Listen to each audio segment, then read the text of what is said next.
First day bus ಹತ್ಕೊಂಡು ನಾವು ಬರ್ಬೇಕಾದಾಗ ಸಿಂಗ್ಟಾಲ್ವರೆಗೆ first ಡೇನೇ lag. ಯಾರು ಮಾತಾಡೋಕೆ ರೆಡಿ ಇಲ್ಲ, ಯಾರು ಎಲ್ಲ ಫುಲ್ಲು ಮುಖ ನೋಡ್ಕೊಂಡು ಸುಮ್ಮನೆ ಕೂತಿದ್ದೀವಿ.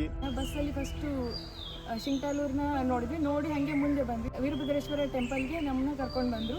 ಇದು ಒಂಥರ ಗುಡ್ಡದ ಮೇಲೆ ಇರೋದ್ರಿಂದ ಒಂಥರ ನಮಗೆ ಮಲೆನಾಡಲ್ಲೇ ಬಂದಂಗಿತ್ತು. ಯೋಗಾಸನದ ಮೂಲಕ ನಮ್ಮ ದಿನವನ್ನು ಪ್ರಾರಂಭಿಸ್ತೀವಿ.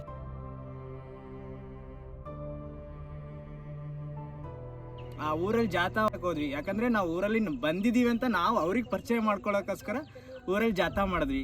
ಜನ ಬಂದು ಕೇಳೋರು ಯಾರು ಎಲ್ಲಿಂದ ಬಂದಿದ್ದೀರಿ ಅಂತ. ಅವ್ರಿಗೆ ಹೇಳಿದ ತಕ್ಷಣ ಅವ್ರೊಂಥರ ಖುಷಿ ವ್ಯಕ್ತಪಡಿಸಿದ್ವಿ. ಯಾವ ಥರ ಮಾತಾಡಿದ್ರೆ ಅವ್ರ ಹತ್ರ ನಮಗೆ ಒಳ್ಳೆ ಇನ್ಫಾರ್ಮೇಷನ್ ಸಿಗುತ್ತೆ, ನಾವು ಯಾವ ಥರ ನಡ್ಕೋಬೇಕು ಅವ್ರ ಹತ್ರ ಅನ್ನೋದು ನಾವು ಫಸ್ಟ್ ಡೇ ಕಲ್ತ್ಕೊಂಡ್ವಿ. ತದನಂತರ ಸೆಕೆಂಡ್ ಡೇ ಟೀಮು ಡಿವೈಡ್ ಮಾಡಿದ್ರು ಸರ್ವೆ ಮಾಡಲಿಕ್ಕೆ. 5 ಟೀಮ್ಸ್ ಮಾಡಿದ್ರು. ಒಂದು ಟೀಮಲ್ಲಿ 5 ಮೆಂಬರ್ಸ್ ಇದ್ವಿ. ನಾವು ಜನರ ಜೊತೆ ಸಂವಹನ ಮಾಡೋದಕ್ಕೆ ಮತ್ತು ಮಾಹಿತಿ ಸಂಗ್ರಹಣೆ ಮಾಡೋದಕ್ಕೆ PRA ಮೆಥಡ್ಸ್ಗಳನ್ನ ಅಳವಡಿಸ್ಕೊಂಡಿದ್ವಿ. ಈ ಸೋಷಲ್ ಮ್ಯಾಪಿಂಗಲ್ಲಿ ನಮ್ಮದು ಫಸ್ಟ್ ಬರೋದು ಅಂತಂದರೆ ವಿಲೇಜ್ ಮ್ಯಾಪ್ ಹಾಕಿದಾಗ ಈ ವಿಲೇಜಲ್ಲಿ ನಮಗೆ ಮೇನ್ ಕಾಣಿಸೋದು ಅಂದರೆ ಈ ವಿಲೇಜು ವೆಲ್ ಪ್ಲ್ಯಾನ್ಡ್ ವಿಲೇಜ್ ಆಗಿರೋದ್ರಿಂದ ಪ್ರತಿಯೊಂದು ಕಮ್ಯುನಿಟಿ ವೈಸು ಸಪ್ರೇಟ್ ಏರಿಯಾಸ್ ಇದ್ದಾವೆ.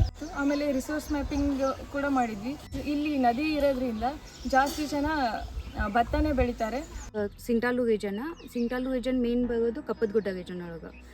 ಇಲ್ಲಿ ಮೇಜರ್ ಸಾಯಿಲ್ ಕಂಡು ಬರೋದಂದರೆ ರೆಡ್ ಸಾಯಿಲ್ ಆಮೇಲೆ ನೆಕ್ಸ್ಟ್ ರಾಕ್ ಎಲ್ಲಾನು ರೆಡ್ ಸಾಯಿಲಿಂದ ಕವರ್ ಆಗಿದೆ. ಯಾವಾಗ ಆಂಧ್ರದವರು ಇಲ್ಲಿ ಬಂದು ವಾಸ ಮಾಡೋಕ್ಕೆ ಸ್ಟಾರ್ಟ್ ಮಾಡಿದ್ರು, ಇಲ್ಲಿ ಭತ್ತನ ಬೆಳೆಕ್ಕೆ ಸ್ಟಾರ್ಟ್ ಮಾಡಿದರು. ಯಾವಾಗ ಭತ್ತ ಪ್ರಮುಖ ಬೆಳೆ ಆಗೋಕ್ಕೆ ಸ್ಟಾರ್ಟ್ ಆಯಿತು, ಆವಾಗ ಈ ಮೆಕ್ಕೆಜೋಳ, ಶೇಂಗಾ, ನವಣೆ ಇವುಗಳ ಪ್ರಮಾಣ ಎಲ್ಲ ಕಡಿಮೆ ಆಗ್ತಾ ಬಂತು. ಯಾವಾಗ ಜನರೆಲ್ಲ ಭತ್ತ ಬೆಳೆಯಕ್ಕೆ ಸ್ಟಾರ್ಟ್ ಮಾಡಿದರು, ಆವಾಗ ಇಲ್ಲಿ ಸಾಯಿಲ್ ಫರ್ಟಿಲಿಟಿ ಅಂದರೆ ಮಣ್ಣಿನ ಫಲವತ್ತತೆ ಕ್ಷೀಣಿಸ್ತಾ ಬಂತು. ಇಲ್ಲಿ major soils red soil, second black soil, ಆಮೇಲೆ some parts river side sandy soils. ಭತ್ತ 40ರಿಂದ 50 ಕ್ವಿಂಟಲ್ ಪರ್ ಎಕರೆಗೆ ಬರ್ತಾ ಇದ್ದಿದ್ದು ಅಂದರೆ ಈಗ ರೆಡ್ಯೂಸ್ 30 ಕ್ವಿಂಟಲ್ ಆಗಿದೆ. ಇದರಿಂದ ಮಣ್ಣಿನ ಫಲವತ್ತತೆ ರೆಡ್ಯೂಸ್ ಆಗ್ತಾ ಇದೆ. ಇದು ಸಿಂಗ್ಟಾಲೂರು ದೇವಸ್ಥಾನದ ಅಡುಗೆ ಮನೆ. ಇಲ್ಲಿ ನಾವು ದಿನ ಉಪಹಾರ ಮತ್ತು ರಾತ್ರಿ ಊಟವನ್ನು ತಯಾರು ಮಾಡ್ತೀವಿ. ಮೇನ್ ಕುಕ್ಕಾಗಿ ಎಲ್ರಿಗೂ ನಾನು ಅಡುಗೆಯನ್ನು ತಯಾರು ಮಾಡಿ ಬಡಿಸ್ತೀನಿ. ನಮ್ಮ ಶಿವು ಇರೋದ್ರಿಂದ ಎಷ್ಟು ನಮಗೆ ಊಟದ ಚಿಂತೆನೇ ಇಲ್ಲದೆ ಇರೋ ಹಾಗೆ ಅಡುಗೆ ಮಾಡಿಕೊಟ್ಟಂಥ ಅನ್ನಪೂರ್ಣೇಶ್ವರ. MPH ಡಿಪಾರ್ಟ್ಮೆಂಟಿಂದ ನಾವು 2 ಅವೇರ್ನೆಸ್ ಪ್ರೋಗ್ರಾಮ್ ಕಂಡಕ್ಟ್ ಮಾಡಿದ್ವಿ. ಹಾಗೆ ಒಂದು ಹೆಲ್ತ್ ಕ್ಯಾಂಪನ್ನು ಆರ್ಗನೈಸ್ ಮಾಡಿಬಿಟ್ಟು ಮೇಜರ್ ಆಗಿ ನಾವು ರೇಬಿಸ್ ಬಗ್ಗೆ ಅವೇರ್ನೆಸ್ ಕೊಟ್ವಿ. ಯಾಕಂದರೆ ಹಳ್ಳಿ ಜನರು ಪ್ರಾಣಿಗಳ ಜೊತೆ ಒಡನಾಟ ಜಾಸ್ತಿ ಇರೋದ್ರಿಂದ, ಹಾಗೆ ಈ ಹಳ್ಳಿಯಲ್ಲಿ ನಾಯಿಗಳ ಸಂಖ್ಯೆ ಸುಮಾರು ಜಾಸ್ತಿ ಇರೋದ್ರಿಂದ ಮೇ 29ನೇ ತಾರೀಕು ಮಕ್ಕಳನ್ನು ಶಾಲೆಗೆ ಕರೆತರಲು ಜಾಥಾವನ್ನು ಹಮ್ಮಿಕೊಂಡೆವು.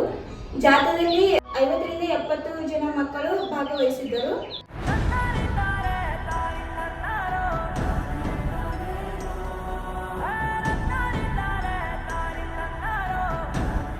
ಸಂಜೆ ನಾವು ಶ್ರಮದಾನವನ್ನು ಮಾಡ್ತಿದ್ದೆವು. ಮತ್ತು ಹಲವಾರು ರೀತಿಯ ಆಟಗಳನ್ನು ಆಡ್ತಿದ್ವಿ. ನಾವು ಫನ್ ಆಕ್ಟಿವಿಟೀಸ್ ಅಂತ ನಮ್ಮ ಫ್ಯಾಕಲ್ಟಿ ನಮಗೆ ಗೇಮ್ಸ್ ಎಲ್ಲ ಆಡ್ಸೋರು. ಅದರಿಂದ ನಾವು ಮೇನ್ ಕಲ್ತಿದ್ದು ಅಂತಂದರೆ ಒಂದು ನಮ್ಮ ನಡುವೆ ಕಮ್ಯುನಿಕೇಷನ್ ಹೆಂಗಿರಬೇಕು, ಆಮೇಲೆ ಕೋಆರ್ಡಿನೇಷನ್ ನಮಗೆ ಬಿಲ್ಡ್ ಮಾಡೋಕ್ಕೆ ಅದು ಹೆಲ್ಪ್ ಆಯಿತು. ನಾವು ಗೇಮ್ಸ್ನ ತುಂಬಾ ಎಂಜಾಯ್ ಮಾಡ್ತಾಯಿದ್ವಿ. ಎಲ್ಲರೂ ಡಿಫ್ರೆಂಟ್ ಆಗಿರೋ ಗೇಮ್ಸ್ ಎಲ್ಲ ಆಡ್ಸೋದ್ರಿಂದ ಒಂಥರ ಎಂಜಾಯ್ಮೆಂಟ್ ಇರ್ತಿತ್ತು.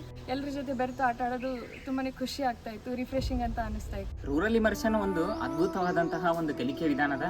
ಒಂದು ವೇಳೆ ನಾ ಬರದೇ ಇದ್ದಿದ್ರೆ ನನ್ನ ಜೀವನದ ಒಂದು ಸ್ಮರಣೀಯ ಪುಟಗಳಲ್ಲಿ ಏನೋ ಒಂದು ಕಳೆದುಕೊಳ್ತಕ್ಕಂಥ ಅನುಭವನ ನನಗೆ ಅನಿಸ್ತದ.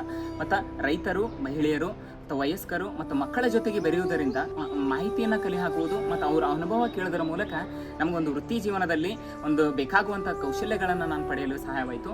ಮತ್ತು ನಾವು ಯಾವ ರೀತಿ ಇಲ್ಲಿಂದ ವಿಧಾನಗಳನ್ನು ನಾವು ಯಾವುದರ ಮೂಲಕ ನಾವು ಗ್ರಾಮದ ಒಂದು ಅಧ್ಯಯನವನ್ನು ಮಾಡಿದ್ವಿ ಅಂತಂದ್ರೆ, ಮತ್ತು ಒಂದು PRA ವಿಧಾನಗಳ ಮೂಲಕ ಒಂದು ಕಲಿಕೆಯನ್ನು ಮಾಡಿದ್ವಿ, ಮತ್ತು ಗುಂಪು ಚರ್ಚೆಗಳ ಮೂಲಕ ಒಂದು ಕಲಿಕೆಯನ್ನು ಮಾಡಿದ್ವಿ, ಸಂದರ್ಶನಗಳ ಮೂಲಕ ಮಾಹಿತಿಯನ್ನು ಸಂಗ್ರಹಣೆ ಕಲಿಕೆಯನ್ನು ಮಾಡಿದ್ವಿ, ಮತ್ತು ಸಮಸ್ಯೆಗಳನ್ನು ಗುರುತಿಸುವ ವಿಧಾನಗಳನ್ನು ನಾವು ಕಲಿತ್ವಿ, ಮತ್ತು ವರದಿಯನ್ನು ಬರೆಯುವುದರಲ್ಲಿ ಒಂದು ವೈಜ್ಞಾನಿಕ ವಿಧಾನದ ಮಹತ್ವವನ್ನು ನಾವು ತಿಳ್ಕೊಂಡ್ವಿ.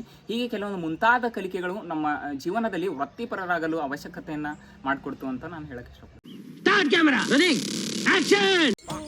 ಸರ್ ಇನ್ನೊಂದು ನೆಕ್ಸ್ಟ್ ಮತ್ತು ಸರ್ ಗೇಮ್ಸ್ ಯಾವ ಹೇಳ್ಬೇಕು ಸರ್?